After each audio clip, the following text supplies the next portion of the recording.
Isaías capítulo 58, verso 1. E o nosso tema de hoje será o jejum que transforma. Grite a plenos pulmões, não se detenha. Erga a voz como trombeta e anuncie ao meu povo a sua transgressão e à casa de Jacó os seus pecados. Mesmo nesse estado, ainda me procuram dia a dia, têm prazer em saber os meus caminhos, como o povo que pratica a justiça e não deixa o direito do seu Deus. Perguntam-me por sentenças justas, têm prazer em se aproximar de Deus, dizendo: por que jejuamos se tu nem notas? Por que nos humilhamos se tu não levas isso em conta? Acontece que, no dia em que jejuam, vocês cuidam dos seus próprios interesses e oprimem os trabalhadores. Eis que vocês jejuam apenas para discutir, brigar e bater uns nos outros. Jejuando assim como hoje, o clamor de vocês não será ouvido lá no alto. Seria este o jejum que escolhi? Que num só dia a pessoa se humilhe, incline sua cabeça como o junco, e estenda debaixo de si pano de saco e cinza? É isso que vocês chamam de jejum e dia aceitável do Senhor? Será que não é esse o jejum que escolhi? Que vocês quebrem as correntes da injustiça, desfaçam as ataduras da servidão, deixem livre os oprimidos e acabem com todo tipo de servidão? Será que não é também que vocês repartam seu pão com os famintos, recolham em casa os pobres desabrigados, vistam os que se encontram nus e não voltem as costas ao seu semelhante? Então a luz de vocês romperá como a luz do alvorecer, e a sua cura brotará sem demora. A justiça irá diante de vocês, e a glória do Senhor será a sua retaguarda. Então vocês pedirão ajuda e o Senhor responderá. Gritarão por socorro e Ele dirá: eis-me aqui. Se tirarem do meio de vocês todo tipo de servidão, o dedo que ameaça, a linguagem ofensiva, se abrirem o seu coração aos famintos e socorrerem os aflitos, então a luz de vocês nascerá nas trevas, e a escuridão em que vocês se encontram será como luz ao meio-dia. O Senhor os guiará continuamente e lhes dará de comer, até em lugares áridos, fortalecerá os seus ossos. Vocês serão como um jardim regado e como um manancial cujas águas não secam. Vocês reconstruirão as antigas ruínas, levantarão fundamentos de muitas gerações e serão chamados de reparadores de brechas, restauradores de veredas, para que o país se torne habitável. Pai, nos ilumine com a revelação da Tua palavra, em nome de Jesus. Querido, como eu tenho sempre comentado, a igreja, ela se atualizou demais. E nessa atualização, ela tem perdido coisas de extrema importância. Hoje a igreja é 3.0, pintada de preto, telão de LED, ministérios extraordinários, até gente, seja bem-vindo, com uma placa no estacionamento, cafezinho grátis, abraço grátis e muita tecnologia. Os pastores substituíram suas Bíblias pelos seus iPads, o crente substituiu sua Bíblia pelo seu iPhone, abre a Bíblia, não é mais abrir a Bíblia e acessar ela.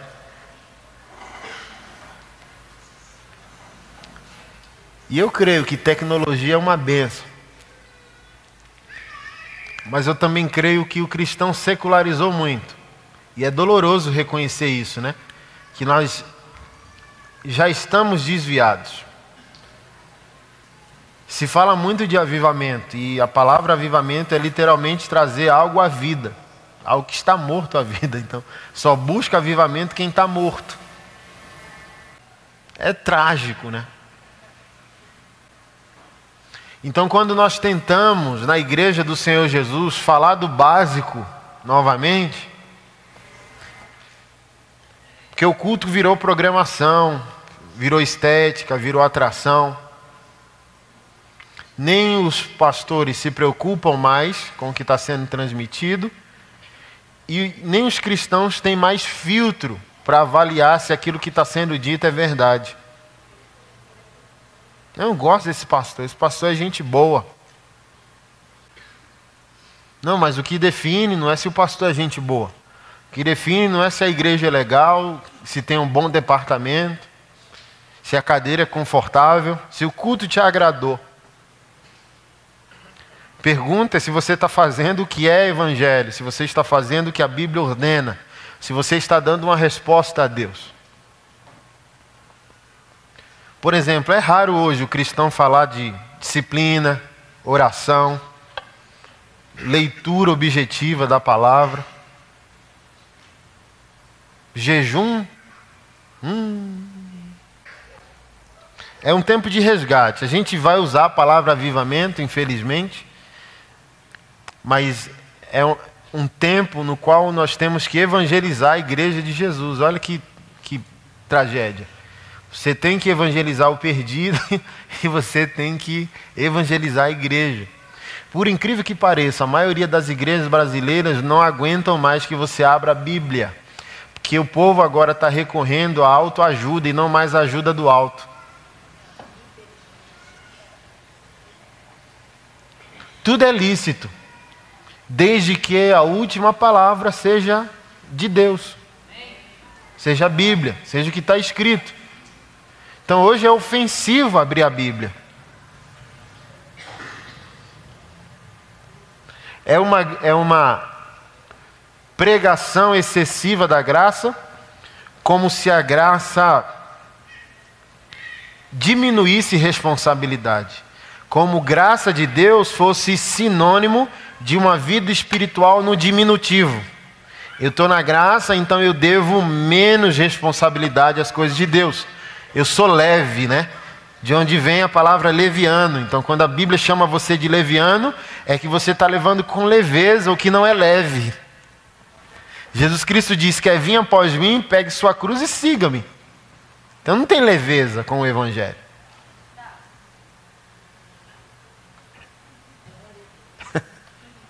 Eu sempre digo que, irmão, para esse crente moderno, é melhor viver na lei, cara.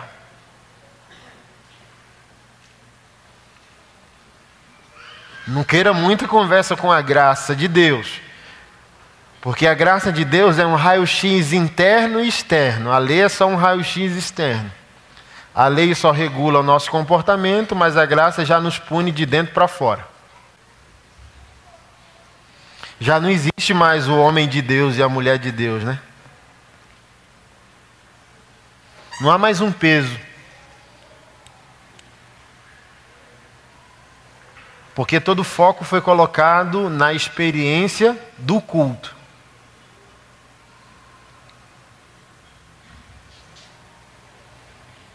Não há mais um gemido cotidiano, semanal, ordinário. Já não se fala mais no monte, né? Não que isso seja o Paranauê cósmico, mas eu sou do tempo que vamos no monte orar. Porque, por exemplo, o monte não é mais especial que a sua sala. Você pode orar na sua sala, na igreja, onde você quiser. Mas o fato do cristão old school, ou de 15 anos para trás, dizer vamos no monte, era no mínimo importante, porque ele transicionava da cidade para o monte dizendo, eu quero mais de Deus, eu quero falar com Deus, eu quero ouvir Deus. Então eu estou saindo do meu comodismo para ficar uma madrugada lá em cima, para me separar, para me ausentar do barulho e me dedicar, focar em Deus. E não tem como. A gente pode dar qualquer desculpa para dizer, pastor, você está equivocado, igual um pastor foi lá. Olha, se um crente não pode ter a Bíblia no aplicativo, você tem que rever seus aplicativos. Porque ele estava dizendo que há um mega aplicativo, né? Todas as Bíblias, tem canetinha também, né? Porque eu fiz a publicação dizendo, crente bom tem Bíblia grande, 5 canetinhas marca-texto. Aí ele, você tem que rever seus aplicativos. Eu falei, tenho que rever nada. Tenho que rever a minha Bíblia, porque se a bateria do teu celular acabar, acabou a tua Bíblia.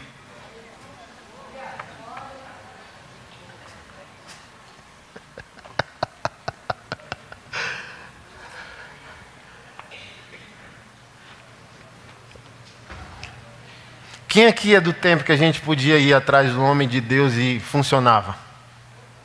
Não, agora está tão moderno que não tem não, irmão. Senta aí, olha para o telão, se servir lá do púlpito, serviu, se não serviu, cuida da tua vida, segue a tua vida. Não tem mais homem e mulher de Deus revelando os mistérios ocultos do nosso coração.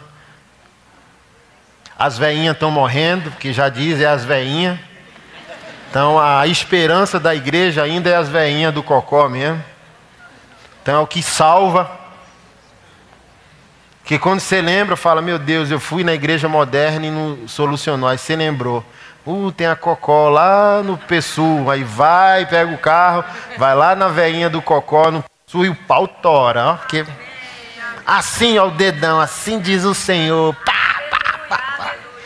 Aí vim no culto para ouvir o pastor tatuado, não resolveu. Mas foi lá na veinha do cocó e ó, tome.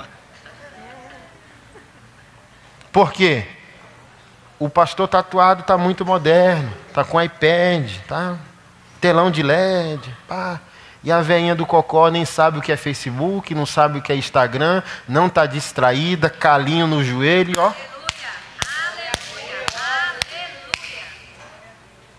Sabe nem quem João Calvino, meu filho, é biscoito, é? Teologia, meu filho, o que é isso? Não sei o que é isso. Nós vai, nós vem, nós foi, tudo trocado. Sabe nem falar o português. Mas quando dobra o joelho, irmão, o céu abre. O céu abre, demônio foge. E Deus diz, fala minha filha, fala que eu te escuto. A gente modernizou demais e secularizou, irmão. Crente não é mais... virou piada, pureza e santidade. O que? Tu tá de jejum, macho? Piada. O que? Tu é virgem? Piada. O que? Tu se guarda? Piada, irmão. É raro. Raro hoje achar um cristão sério. Se achar, ponha na prateleira. É raro. Por incrível que pareça. A maioria de nós está brincando com Deus, com as coisas de Deus, com a volta de Jesus, está brincando com o Espírito de Deus, com a palavra de Deus. Levianos, essa é a palavra. O crente moderno é um crente leviano, leve, sem responsabilidade. Faz o que quer e quando vai ser cobrado, bota na conta da graça. E eu sou do tempo, brinca com Deus não, que Deus te mata, hein? E ó, minha veinha do cocó me viu, foi numa vigília, ó. Como eu falei ontem, morava com a Keila, 5 metros quadrados, não tinha porta lá em casa, era um ferro com a madeira. Se chovia, os besouros caíam tudo em cima do Paulo, bebê. E eu, ó meu Deus, ó vida, e fui para a vigília lá, ó. Vender camiseta, uma mochila, sentado no chão. Aí a velhinha do cocó passou, eu careca, ela careca, fez um voto. Aí foi passando e falou, o diabo é aquilo ali, mendigo aqui na vigília, né? Aí Deus na hora falou assim, meu servo, príncipe das nações, mas quer viver no chão, ó, como mendigo, chuta ele, dá um chute nele e diz, vai ficar chorando até quando, safado? Aí veio a véia careca e ó, bicuda, levanta. Levanta, safado. Tá chorando por quê? Só vai sair desses 5 metros quadrados aí, dessa vida de mendigo, quando decidir.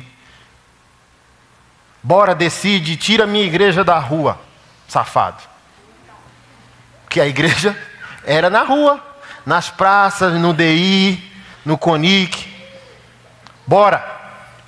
Cansou de viver de mendigo? Bota minha igreja num lugar digno, que ninguém quer criar filho na rua, não. Onde que é a igreja? Na rua. Você vai levar seu filho? Onde que é o departamento infantil? É na rua. E toma vergonha, toma postura. Aí você vai para o pastor moderno, é isso aí, revolução, igreja na rua. Só a veinha do cocó no Wi-Fi, irmão. É raro. Eu não estou de brincadeira. É raro. Às vezes sua vida vai dar mais certo numa igreja no PSU, uma portinha com 10 pessoas e uma veinha do cocó, do que comigo, como um tatuado. Eu estou falando sério. Que talvez eu sou sabido demais, inteligente demais, leio demais. E talvez eu estou bloqueando a ação do Espírito Santo na minha vida e na tua. Que tal refletir? Pastor, está mandando eu embora, é? É.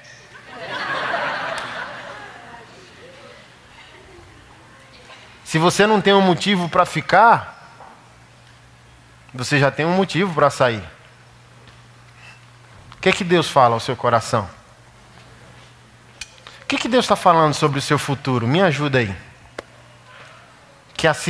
Foi isso que me trouxe até aqui. O que Deus fala sobre o seu destino? Responda hoje, sem entender o que eu estou dizendo a você. Responda agora para você. Onde você estará daqui a 10 anos? O que você estará fazendo daqui a 10 anos? Agora, responda para você. Só para você sentir o drama, que você não está levando Deus a sério. Porque um crente responsável sabe onde estará daqui a 10 anos e o que estará fazendo. Sem uma vida de oração, sem uma vida de adoração, sem uma vida de disciplina, sem uma vida de jejum, sem uma vida de compaixão, de amor, de piedade, de perdão, sem uma vida espiritual, você não consegue responder essa minha pergunta. Mas se você fosse, você conseguiria responder. Mas o que a religião ensinou para nós?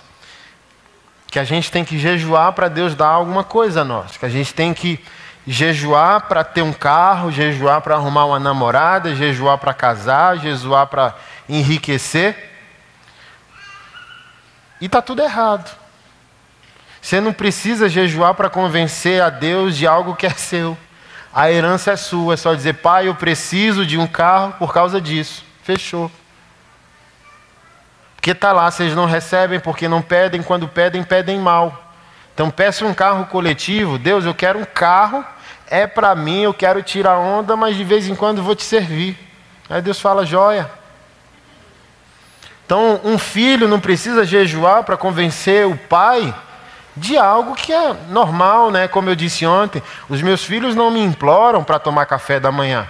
Os meus filhos não precisam jejuar para me convencer que eu tenho que pagar a escola, que eu tenho que botar o almoço para eles, que eu tenho que comprar a roupa deles, que eu tenho que fazer as viagens no tempo de férias.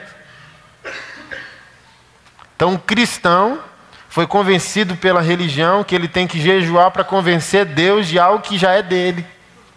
Então o jejum tem outra função, não é convencer Deus. Deus já está convencido. Deus morreu na cruz em teu favor, para te dar acesso, para te dar identidade, para te dar filiação, para te dar direito à vida eterna e à vida eterna a partir de agora. Agora o jejum tem outra função. O jejum não transforma você. O jejum transforma você num transformador. Então, o jejum não é para estabelecer sua relação com Deus. Ela já está estabelecida. Jesus pagou o preço, você não tem dívida nenhuma mais para pagar a Deus.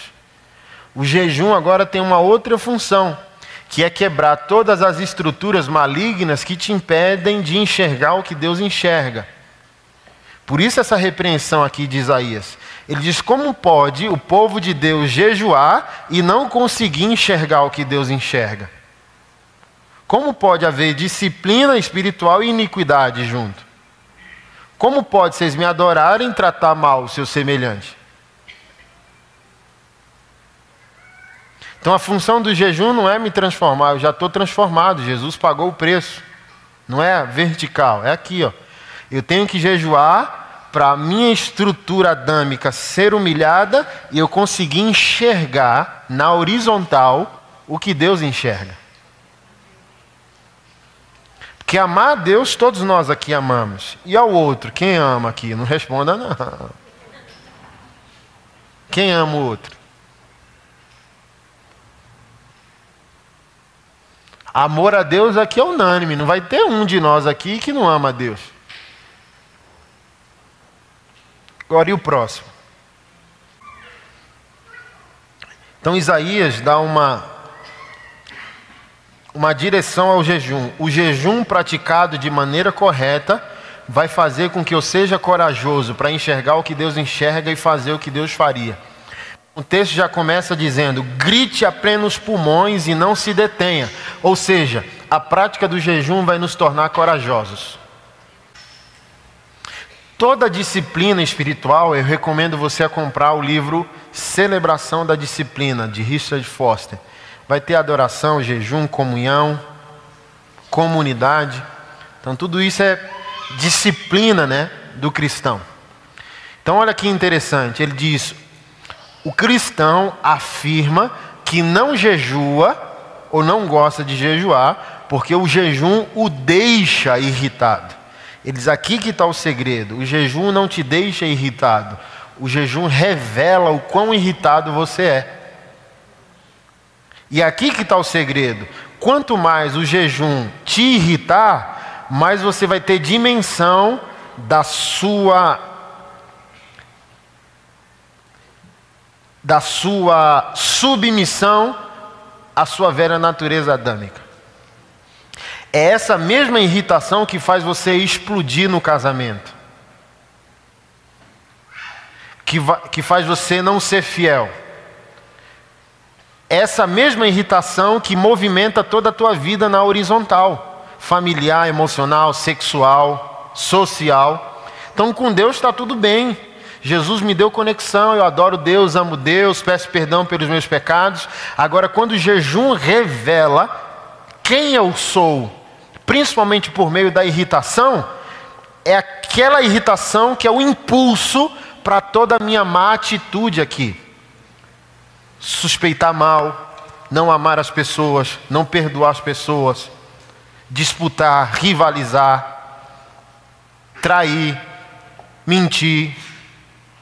Então qual é a função do jejum? Não é um carro novo, é eu tomar consciência o quão influenciado ainda sou por minha velha natureza. Então quando o jejum parar de irritar, é que a gente está experimentando uma vida de plenitude em santidade. Estou me irritando menos, consigo ficar um dia sem comer, 2, 3. Aí quanto mais o cara consegue, mais o cara vai tomando consciência que ele está se tornando pleno, santo, separado. Aí ninguém consegue, você vira peixe ensaboado. Tentam irritar você, ó. A gente só responde na carne, irmão, quando Adão está gritante dentro de nós. Então, na mesma medida que a gente se irrita, a gente trai. Porque é a velha natureza dominando nossa existência. Agora, se um homem conseguir negar o seu corpo, o que ele precisa... Irmão, tire uma refeição. Olha só, eu sempre tento pontuar isso. Coca-Cola não é jejum, porque não é alimento. Se Coca-Cola é jejum, fandangos também deveria ser. Vou jejuar. O quê? Chocolate. Não é comida. Você está aqui? Vou jejuar Instagram. Para, irmão. Até isso, essa igreja moderna light está mentindo. Um dia vi o pastor lá, estou em jejum de Instagram. Vai para lá, irmão, que conversa que é essa? Onde que tinha Instagram na Bíblia, irmão? Olha só. Até isso, irmão, você entra num propósito de jejum, até o nosso vício pelas nossas redes diminui. Quem já experimentou isso aqui? Que, ó, quando Adão tá bichão lá dentro, a gente, ó, não para, irmão, toda hora. Começou a jejuar, mortificou a natureza, ó, humana, e a natureza divina começou a aflorar, as coisas periféricas vão ficando de lado. Então, coca não é comida, chocolate não é comida, miojo não é comida, Big Brother não é comida, TV não é comida, internet não é comida. Não tem jejum de Instagram não, irmão. Lamente estragar seu sonho de crente moderno. Instagram não é comida. Olha o que você está dizendo. Deus, eu sou viciado em Instagram, vou ficar 7 dias sem, depois eu volto a ser viciado. Deus, eu estou morrendo, porque você reclama, irmão, de quem fuma. Ô rapaz, para de fumar, para de beber, vamos para a igreja. Mas você está morrendo na mesma dimensão, se come McDonald's e bebe Coca-Cola. Então deixa o cara fumar e beber, você está morrendo igual ele ou mais rápido. Mac câncer feliz, Krau menos um dia de vida. 2 litros de Coca-Cola menos uma semana aqui na terra. Desentopa até pia. Já teve essa experiência? Pega 2 litros de coca, pega um bife e coloca o bicho, ó. Bota um bife dentro de uma vasilha para você ver que eu não estou pesando nas suas ideias. Pega uma tigela, bota um bife, derrama 2 litros de Coca-Cola, espera o outro dia chegar para você ver. Aí você vai dizer, misericórdia, teu estômago. Ó. Então olha Deus, eu estou matando minha vida com a coca, vou ficar sem uma semana sem, daqui uma semana eu volto a morrer. Agora vamos falar de comida mesmo, tá bom? Feijão, arroz, um bifão, um ovão. Experimenta tirar isso. Ó. Mas por incrível que pareça, é um dia só. No outro dia já está, oxe, o que está acontecendo? Nébias, nem estou fraco. 3 dias, 4, por incrível que pareça, quanto mais o jejum vai, menos dominado você é e fisiologicamente você nem abala tanto. Mas o primeiro dia é trash, irmão. Chega a dar dor de cabeça assim, ó. Quem é viciado em café e junto com o jejum tira o café, é misericórdia. O primeiro dia é o inferno. Mas quanto mais tranquilo, estou tranquilo, vem suave, né? Você fala, caramba, bicho, estou 3 dias de jejum. Aí você percebe que o temperamento muda, as reações melhoram. Aí vai afetando tudo. Porque a velha natureza vai perdendo influência e a nova natureza vai ganhando influência.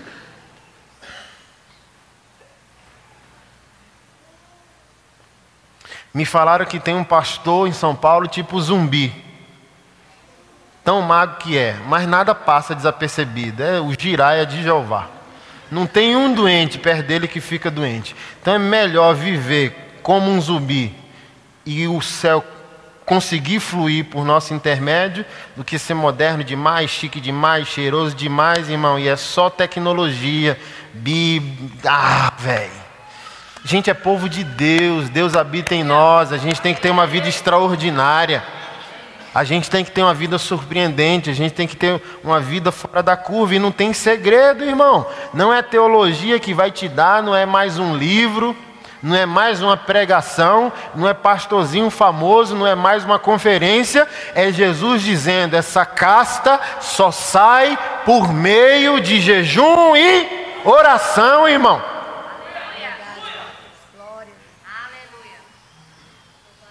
Deixa eu ver uma pregação aqui do pastor Nandes. Vai resolver não. Do Luciano.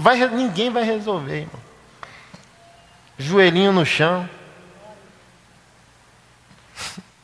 Quem foi? A Alexandra, esposa do Rodolfo. A gente pregou junto semana passada. Aí ela falando que a mãe dela se decepcionou com a igreja e foi até para, sei lá, Umbanda, Macumba, sei lá. Aí ela tinha que levar às vezes o sacrifício que ia ser feito. Aí chegava lá, entregava para o pai de santo, para a mãe de santo, e a mãe de santo, sai daqui, você está me atrapalhando. Aí ela falou que ficava frustrada, né? Falou, oxe, estão me excluindo, gente. Olha o que o pai de santo diz, saia daqui, você está me atrapalhando, você é daqueles que ora de joelho.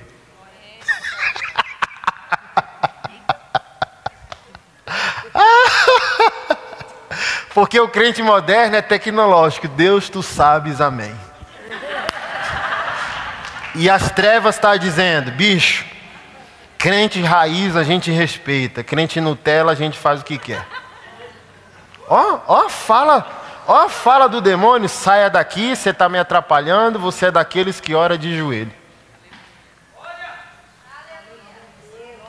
Porque quando a gente é moderno, a gente fala, conversa, a gente ora de qualquer posição. Eu não falo nem com presidente de qualquer posição, macho.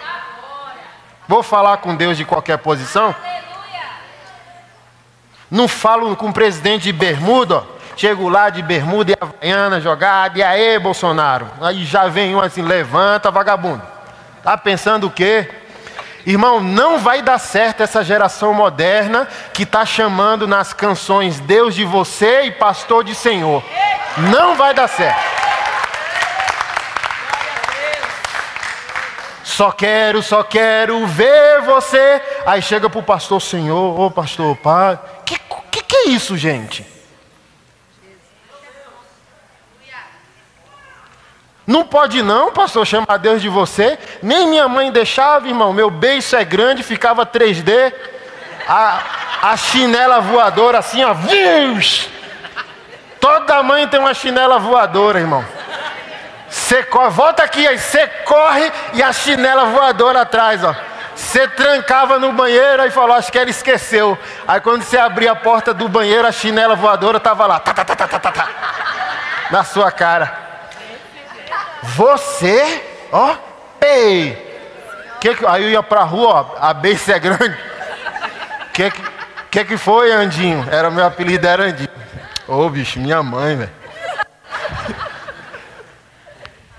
Minha mãe e minha avó, um dia eu fui pra missa e passou o corpo de Jesus lá, não sei como que é cerimônia lá na igreja católica, falei, vou beijar, todo mundo beijando o corpo, né? Eu, misericórdia, meu Jesus morto aí, vou beijar nada. Só lembra assim, ó,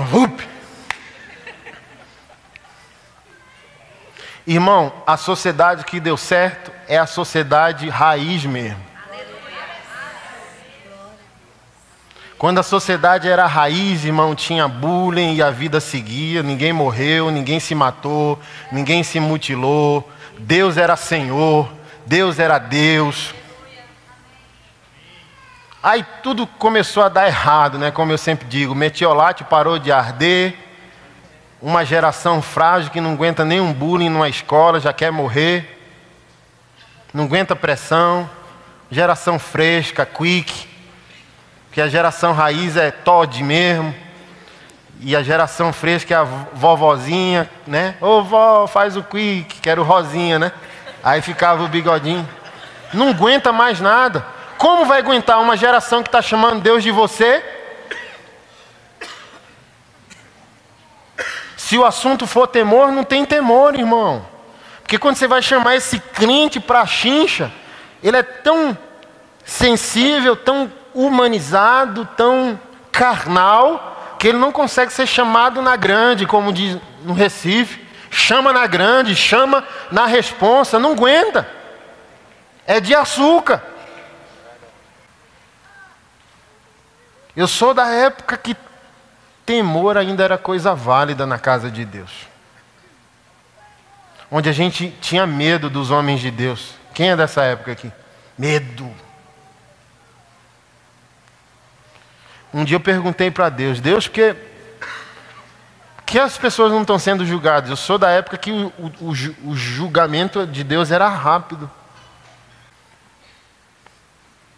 Então assim, ó, estamos aqui para isso, estamos aqui para servir, mas acho que a maior tragédia do povo de Deus é essa terceirização de intimidade e acaba um culto, um povo precisa de oração. Trágico.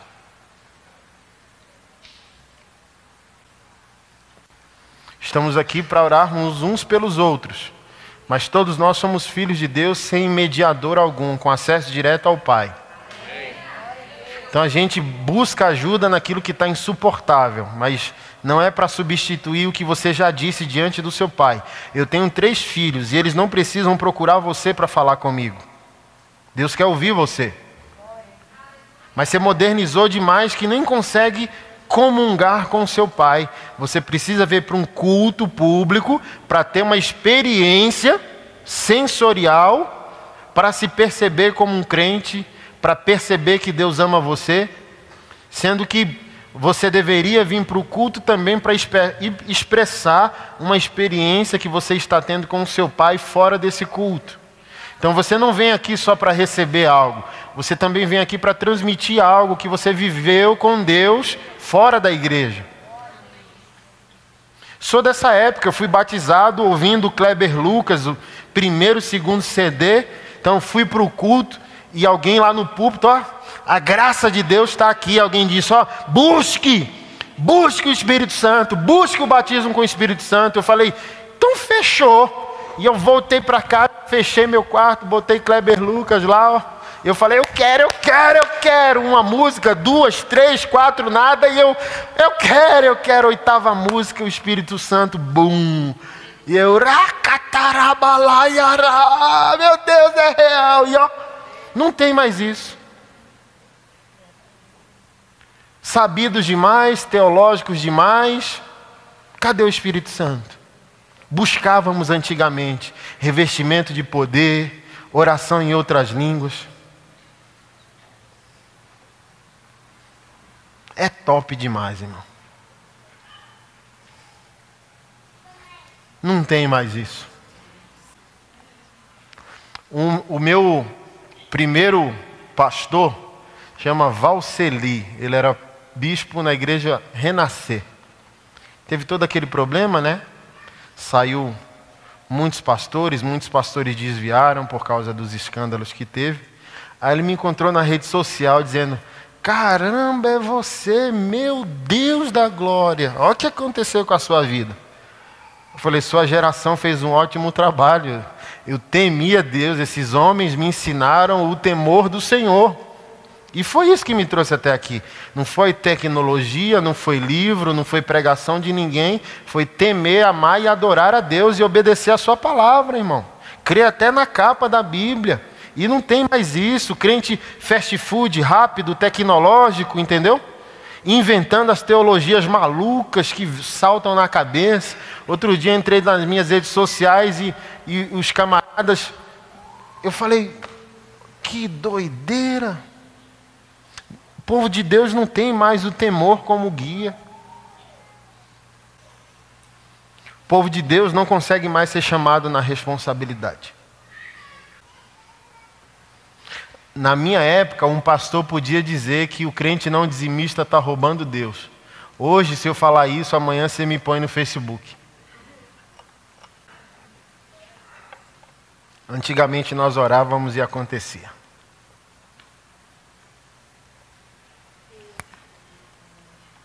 Um povo tímido. Jejum traz coragem, jejum traz ousadia. Porque o velho homem é anulado e o novo homem toma a rédea, o controle. E quando o novo homem toma o controle, espírito de ousadia. Não foi isso que Paulo diz? Não recebemos o espírito de timidez para vivermos em temor. Ai, ore por mim. Ai, se Deus quiser. Ai, meu problema. Ai, todo mundo passa por problema. Mas você sozinho com Deus já é maioria.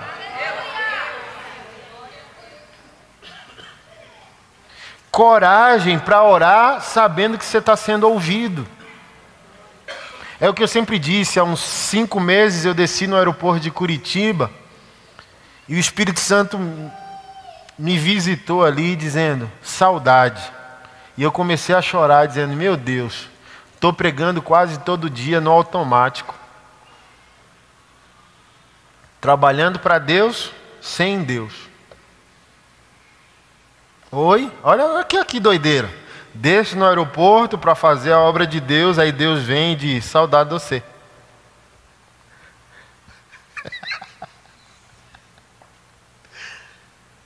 Eita, irmão. Que tempo difícil que a gente está, né?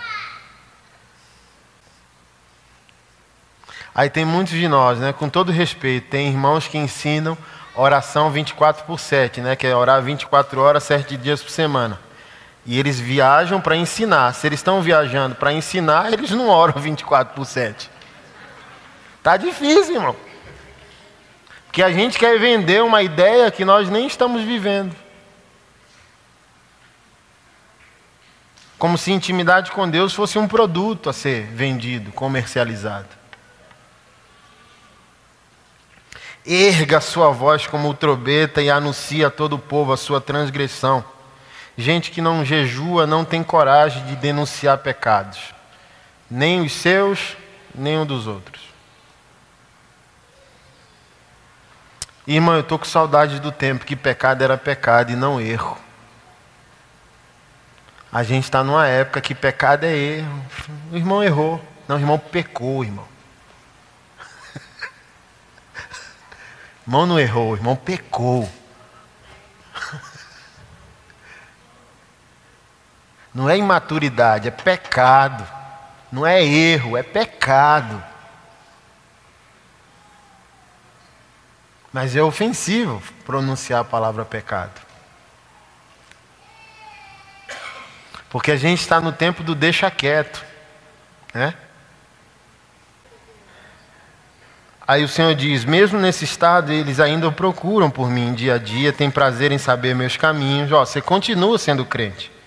Não deixa o direito de Deus, pergunta-me sobre as sentenças justas, tem prazer em se aproximar de mim, continua aparentemente tudo bem. Mas não há uma resposta. Deus quer dar uma resposta a todo ato de obediência a Ele. No 3, o mesmo povo que se aproxima de Deus reclama, dizendo, por que nós jejuamos e o Senhor não nota? Por que nos humilhamos e o Senhor não leva isso em conta?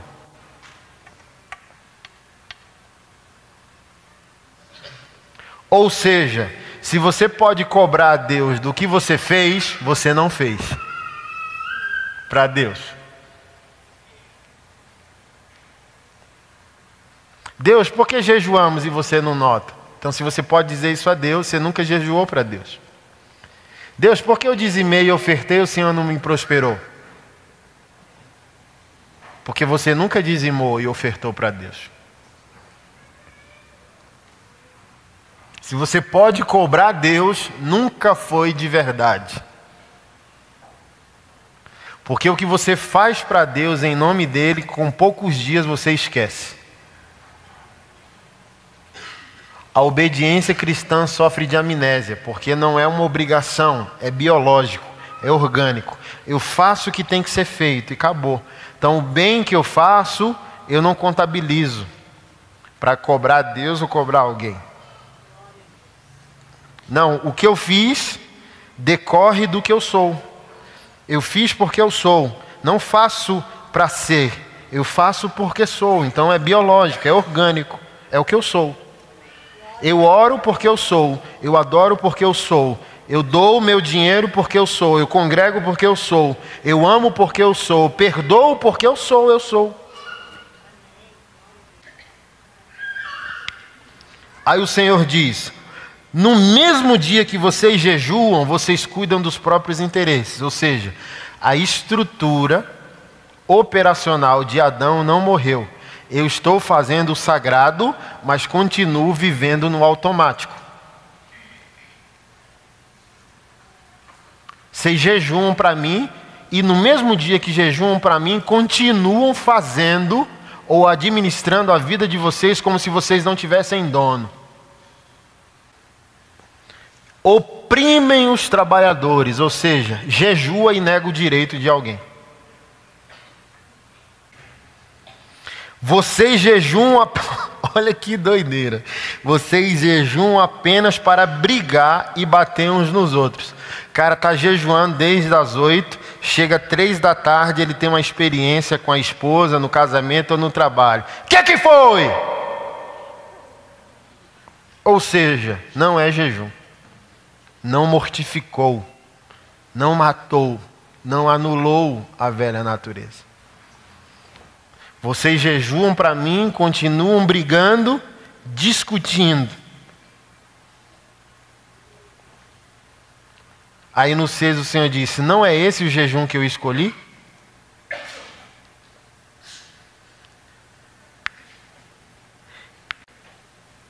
Não é, diz o texto, num só dia que eu quero que vocês se humilhem e inclinem a cabeça.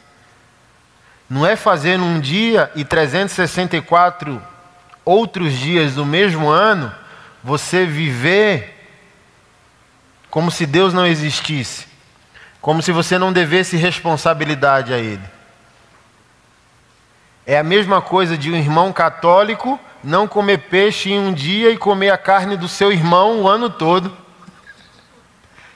Não, por exemplo, quando eu estava no Nordeste, minha família me obrigava a ser católico, sempre tive medo daquelas imagens, tudo, Jesus morto, Jesus sangrando, sempre foi horripilante para mim, me dava pesadelo, mas se eu falasse eu apanhava da minha mãe e da minha avó.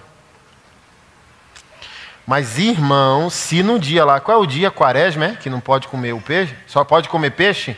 É quaresma? Irmão, se pegasse uma vassoura lá em casa, minha avó quebrava na cabeça do sujeito. Podia nem varrer a casa. Aí isso que Deus está reclamando. De um dia tu vai jejuar e o resto do ano tu vive de qualquer jeito, camarada. Então um crente faz o que é sagrado num dia e os outros?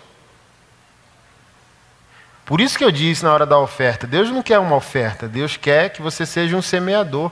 Deus não quer uma semente, Deus quer um estilo de vida. Então Deus não quer que você jejue, Deus quer que você seja um jejuador. Toda vez que você perceber que você está bichão demais, vocês notam, né, quando você está bichão demais?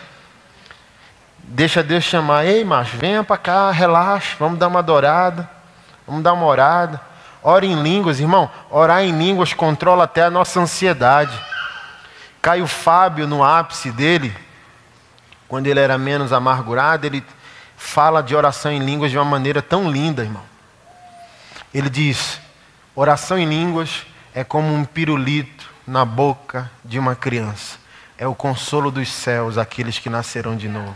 Você quer coisa mais maravilhosa, irmão? Você está no peso da rotina do dia e ó,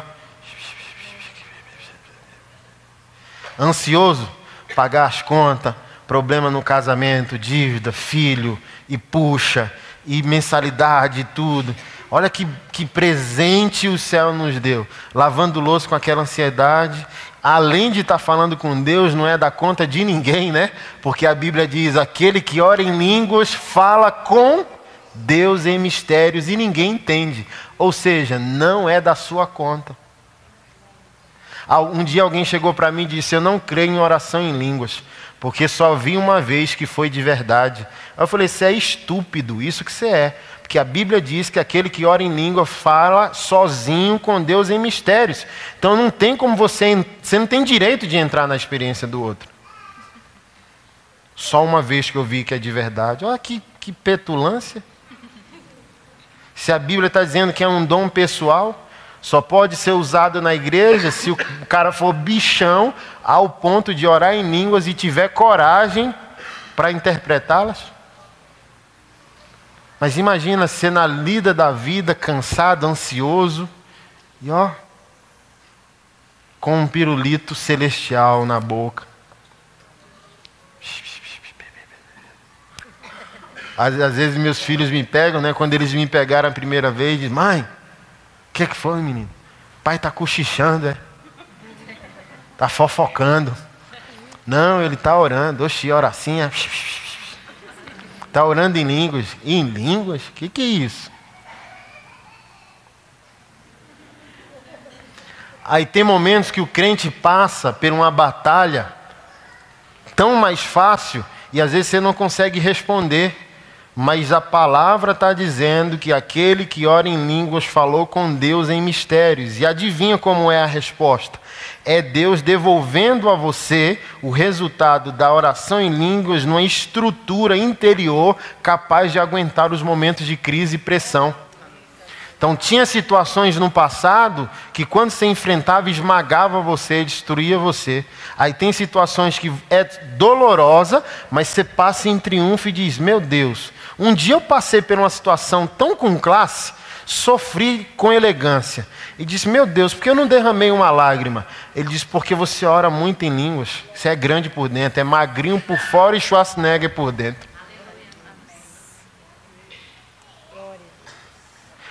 Hoje o crente é moderno demais para crer na oração em línguas. Oxe, tá doido, é? Doideira é essa?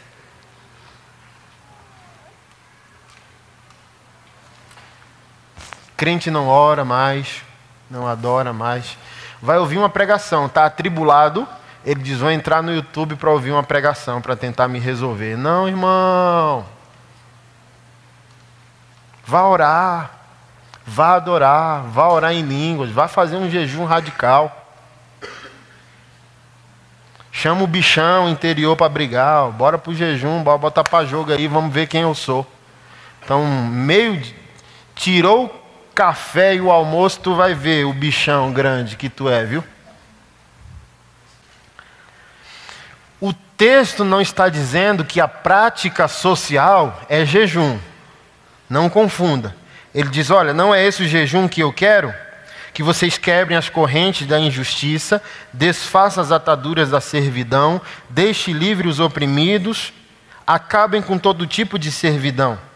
Que vocês repartam pão com o faminto, recolham em casa os pobres e desabrigados, vistam os que se encontrarem nus, e não voltem as costas para os seus semelhantes. A Bíblia não está dizendo que a prática da justiça é jejum, mas a Bíblia está dizendo que quem jejuma de verdade será um presente social para alguém. Então, um dos focos centrais do jejum, como eu disse no início, é você conseguir enxergar o que Deus enxerga, é você ver o outro. A prática da justiça isoladamente não é jejum, mas se eu jejuo, eu terei uma prática social. Eu serei benéfico para o meu semelhante, eu verei as vítimas das injustiças. E essa igreja moderna, esses cristãos modernos, não tem muita empatia, misericórdia e serviço. Ele até se comovem, compartilha, mas não investe. Então imagina, tem publicações, né, de problemas, doenças, pessoas doentes, aí vai lá, né, compartilha, o Facebook dá 1 centavo, mas a própria pessoa não transferiu 1 centavo. Ou seja, é o caráter, o jejum dá a nós o caráter de Cristo. E o caráter de Cristo vai fazer com que a gente enxergue o outro e faça o que Jesus faria se estivesse no nosso lugar. A partir de um quebrantamento de coração. Jesus chorou poucas vezes, se não me falha a memória, apenas 2. Quando viu uma coletividade desgarrada porque não tinha pastor e quando viu Lázaro morto. Se moveu de íntima compaixão, se preocupou com um semelhante, colocou-se no lugar das pessoas que estavam sofrendo.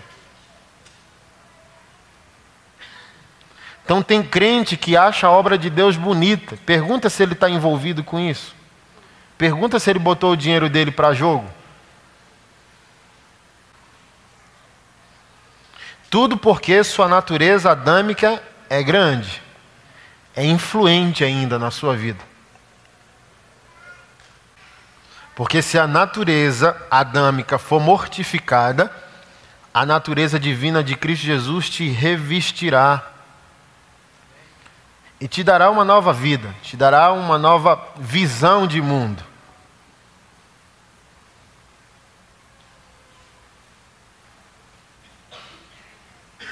Jejum é bom demais, irmão.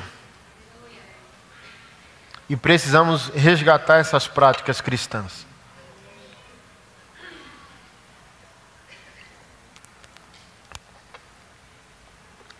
Precisamos ser menos tecnológicos e voltarmos a ser mais espirituais. Toda igreja tecnológica moderna, ela encheu. Mas ela precisa viver de eventos para que os pregadores convidados resolvam um problema que a modernidade não está resolvendo. Então tem igrejas lotadas, de pessoas vazias, porque os líderes que lotaram essas igrejas são tão desonestos consigo e com Deus, que eles sabem que não tem alimento para aquele povo. Se eles apertarem, o povo vai embora, porque a mesma isca que você usou para pescar é a isca que você tem que usar para manter aquelas pessoas vazias.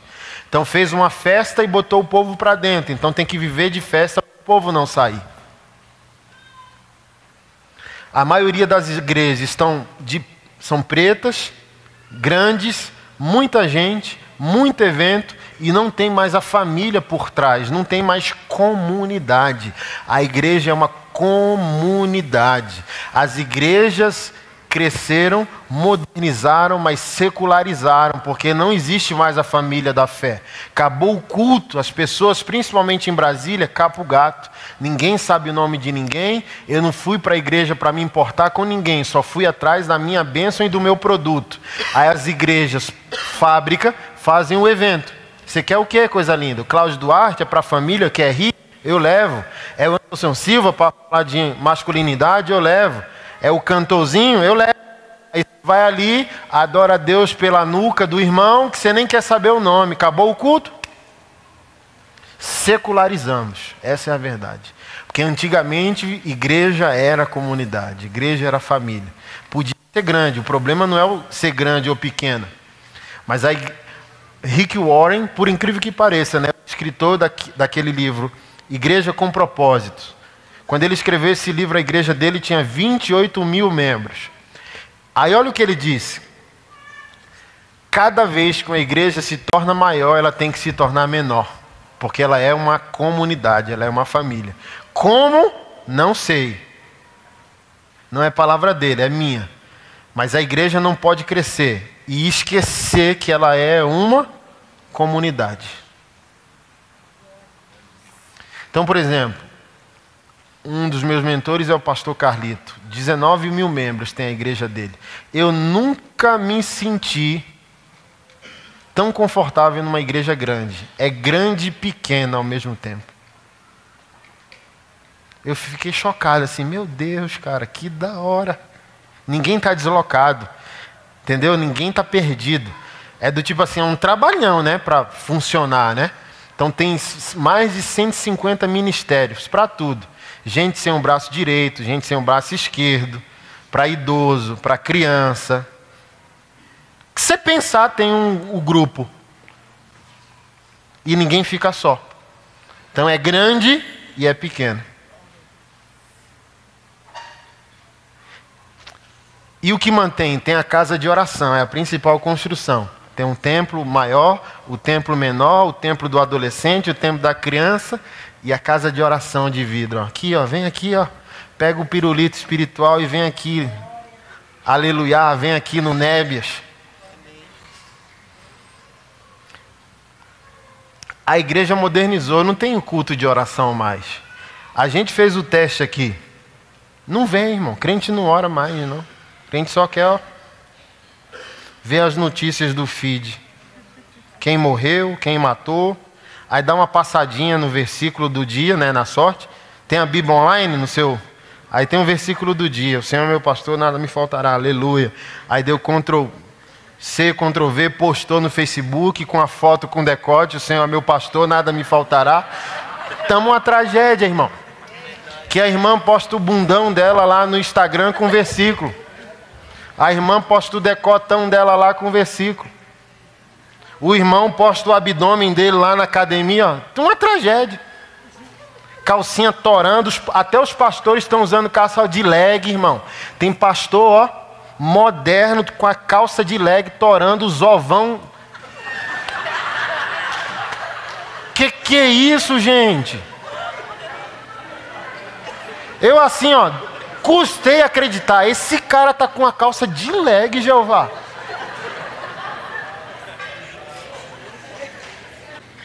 Meu Deus, o que está acontecendo com o teu povo? Aí as irmãs embaixo dizem, vai, se o pastor pode, quem não pode? Pastores sem temor de Deus, pegando mais mulher que o Mr. Catra.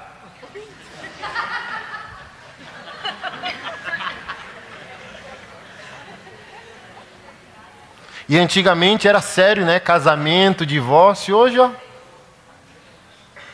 pastor prosperou, é quase sinônimo de trocar a esposa pela novinha. Porque o povo de Deus deixou de orar, o povo de Deus deixou de buscar, o povo de Deus deixou de clamar, o povo de Deus deixou de gemer. Não é um fim, porque lemos a Bíblia, o último capítulo, como diz Billy Graham. Jesus vence, a igreja vence com ele. Vai dar tudo certo, porque tem remanescentes. Tem gente pagando preço. Tem gente que não é famoso sustentando a igreja em oração. Mas a gente precisa dar um choque coletivo no povo de Deus. Ei, acorda. Vamos buscar o Senhor. Vamos acordar mais cedo, dormir mais tarde, buscar o Senhor, comprar uma Bíblia. Voltar ao que nós fazíamos antes. Voltar a fazer o que nos trouxe até aqui. A gente sabe o que foi o impulso, o DNA que trouxe a gente até aqui. A gente orou, a gente clamou, a gente buscou, a gente pediu, a gente leu, a gente pagou o preço. Foi isso que nos trouxe até aqui. E agora, nesse momento, a gente não pode se dobrar. Há uma pressão social que pede o cristão viver de qualquer maneira. Era aquela época linda do voto, né? Vou fazer um voto com Deus. Meu Deus, que pureza a gente tinha. E a gente perdeu. Tem quanto tempo que você não ouve um crente dizendo: estou fazendo um voto com o Senhor? Não é? Não, estou num propósito com Deus. Não tem mais. Quem vem pregar, hein?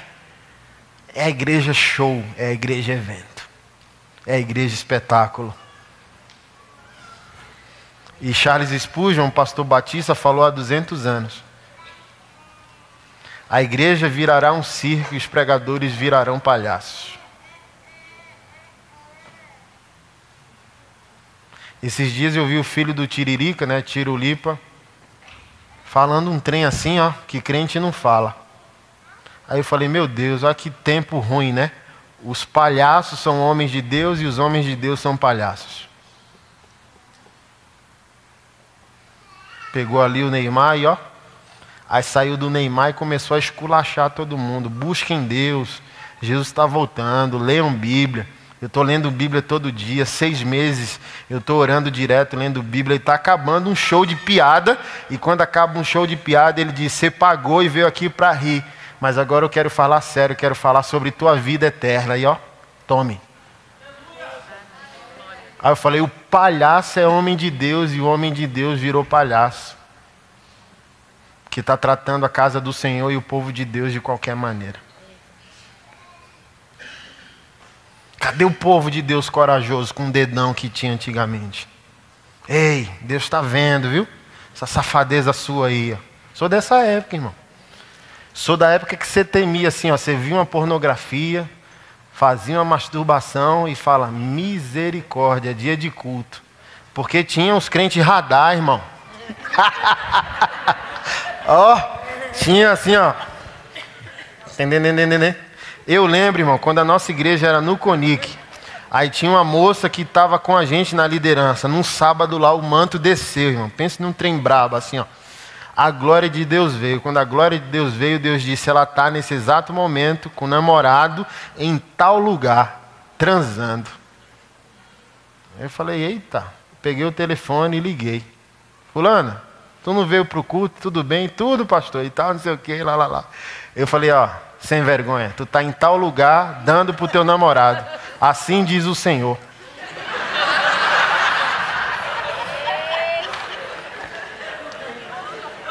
Você viu essa irmã? Quem viu essa irmã? Ela foge de mim até hoje, irmão.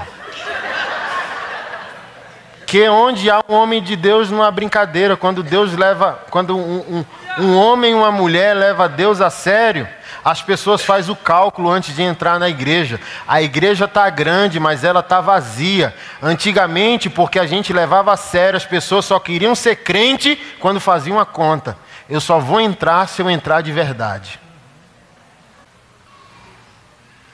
Quando a gente saiu da rua, a gente alugou o nosso primeiro prédio ali no centro de Taguatinga. Uma alegria, irmão, 100 metros quadrados. Eu falei, aleluia, glória a Deus. Aí o Espírito Santo disse, se alegre não, é só um teste. Eu já escolhi o novo lugar, já comece a orar. Amém. Aí minha pastora ligou na hora. Tá feliz, né? Tô. Fique feliz não. Deus já escolheu o novo lugar. Olha como é as coisas de Deus quando tem propósito, oração, responsabilidade. Aí o pastor da Bola de Neve, na época, meu amigo Foca, que hoje está em Mogi das Cruzes, ligou. Cara, tem uma impressão aqui no meu espírito. O Senhor manda te dizer para você não ficar feliz com esse lugar, que Ele já escolheu o novo, para você orar. Mas eu fui lá, né? Ainda eu, com a mente de rua urbana, pintamos as paredes, as pessoas riscavam a parede. Aí eu comprei uns ofertórios, caixinha de correio. Botei um monte assim, ó. Departamento infantil, missões. Aí o pessoal que ia, podia ir ali colocar uma oferta no departamento que ele quisesse. Aí eu fui numa quarta-feira orar à tarde. Aí quando eu entrei, aí eu fui olhar a caixinha das crianças. Olhei, tinha R$21. Falei, glória, era muito dinheiro na época, irmão, R$21. Falei, aleluia! Aí eu fui abrir o cadeado e o Espírito Santo disse, não tire. É a isca do rato.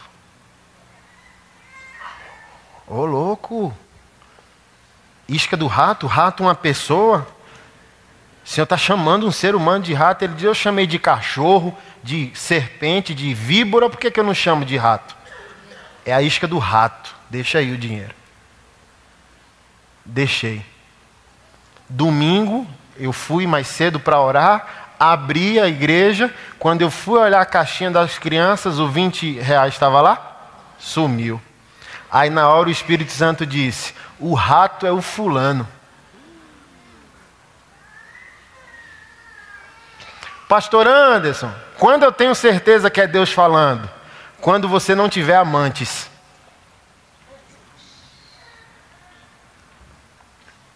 Eu acho que vocês não entenderam, né? Você não consegue saber se é Deus falando porque você tem mais 10 pessoas que você ama, prostituindo o seu coração. Você ama Deus e mais 10. Aí por isso você diz, ai, quando eu sei que é Deus falando?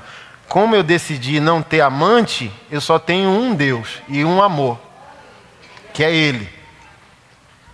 O rato é o fulano. Aí eu peguei o celular e disse, ô pastor, nébias, manto, porque crente pilantra é espiritual, irmão. Terra, glória, fogo. Eu disse, querido, você tem uma semana para me falar o que você acha que eu não sei. Nébias, decovas, do que se trata, pastor? Você tem uma semana para me falar o que você acha que eu não sei. Olha como é crente pilantra. E está cheio a casa do Senhor. Ele me falou? 6 dias, 5, 4, 3, 2, 1. No último dia eu liguei. Bicho, o Espírito Santo já me falou o que você fez. Eu só espero que você seja homem para reconhecer. Eu te dei 7 dias. Deixa eu te falar. Deus é amor. Deus morreu na cruz para te salvar. Mas tu é tão pilantra que Ele diz que tu é um rato. Será que tu quer viver tua vida inútil sendo chamado pelo Deus de amor de rato? Deus te chamou de rato, macho. Se arrepende, doido. Quer morrer, cara? Vamos tomar um café, pastor. Não confessou. Aí foi na minha cara. Ó. Diga o que você fez, macho. Eu já sei. Eu sei o que você fez. No café, o cara ainda demorou 3 horas para poder falar. Depois de 3 horas, disse, fui eu, pastor. Fui eu, peguei os 20 e tal.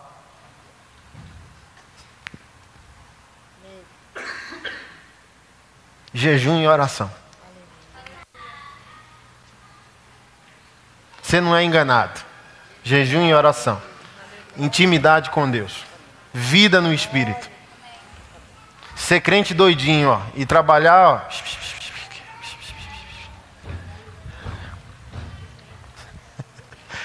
É as crianças, o horário avançou.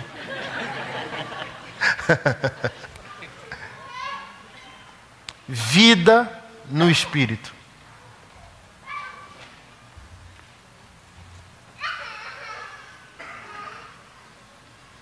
Deixa eu terminar com esse testemunho. Eu trabalhava no CONIC, era gerente de uma loja de tatuagem há 12 anos. 10 anos atrás. Numa dessas experiências, o Espírito Santo me pegou tão forte que eu tive que fechar a loja e me trancar no banheiro lá para... aleluia, Deus, eu te quero, Deus, eu te amo. Deus me deu o conique, essa desgrama. Tinha vezes que eu ia trabalhar e tinha cadáver dentro da lixeira. Falei, me dê esse lugar, eu quero impactar. Ele dizia, eu dou, vamos começar agora. Eu disse, vamos. Então você vai na loja tal, tem um cara lá pronto. Você só vai chegar, abrir a loja e abraçar o cara e o manto vai descer. Ele fechou. Aí eu saí no meio do conique, aleluiado. Cheguei na loja, abri a loja. Quando o cara me viu, o cara já começou a chorar. Só agarrei o cara. Fiz o manto, fiz o nébias, voltei para a loja. Quando eu estava voltando para a loja, nosso culto era no centro do conique, a escadaria do conique, o boteco. Então, a escadaria era onde a gente ficava, do lado um bar, e na frente do bar a boca, que era os diáconos, né? Quando os pilantras queriam bagunçar os cultos, os traficantes mesmo diziam, respeita o pastor, e descia a sova. Diaconia era os traficantes. Quando eu passei na porta do bar, estava trocando Bruno e Marrone. E eu comecei a chorar. Aí eu falei, rapaz, eu estou tão aleluiado, tão crente, bicho, tão espiritual, que até Bruno e Marrone serve para adorar, bicho. Ó. Aí o Espírito Santo disse assim, com tanta clareza, eles vão morrer. Aí eu parei, assim como você está parado, na porta do bar, e perguntei, o que eu tenho a ver com isso? Ele diz, eles morrem a não ser que alguém entre na brecha e clame. Aí eu disse, então vamos clamar. Aí eu passei a tarde inteira clamando, aí era numa quarta, quando chegou a noite, chegou os doidão, os tatuados, uns 10, 15 malucos, e eu disse, ó, o Espírito Santo falou para mim hoje à tarde, na porta do bar, que o Bruno Marrone vai morrer. E só não morre se a gente clamar. Aí todo mundo assim, né? Porque conflito cultural, né? Um monte de maluco tatuado, rap, rock and roll, o que tem a ver com o sertanejo do negócio? Né?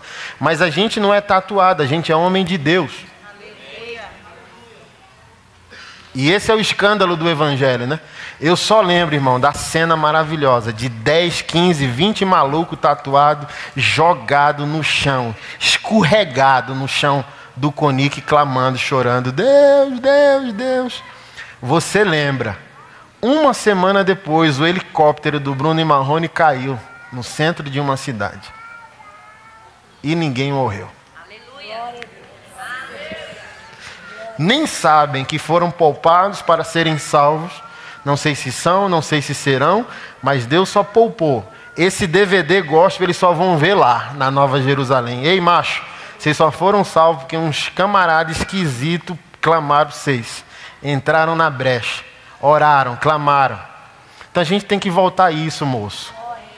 Para de ser esse crente Nutella, tecnológico, que vive de pregação, de conferência, de evento. E vamos botar o joelho no chão e clamar pelo Senhor.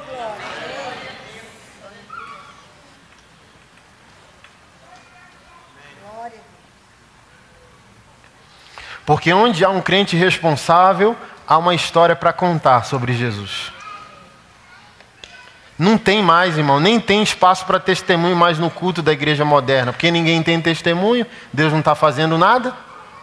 Deus não está curando mais, Deus não está libertando, Deus não está prosperando, Deus não está fazendo nada. O povo só veio para a igreja para pegar uma palavra legal. Mas antigamente, o pastor, me dá um espaço aí que o manto está forte. Deus fez, Deus libertou, Deus curou, Deus restaurou, Deus... Tinha testemunho antigamente, hoje não tem mais. Deus é bom.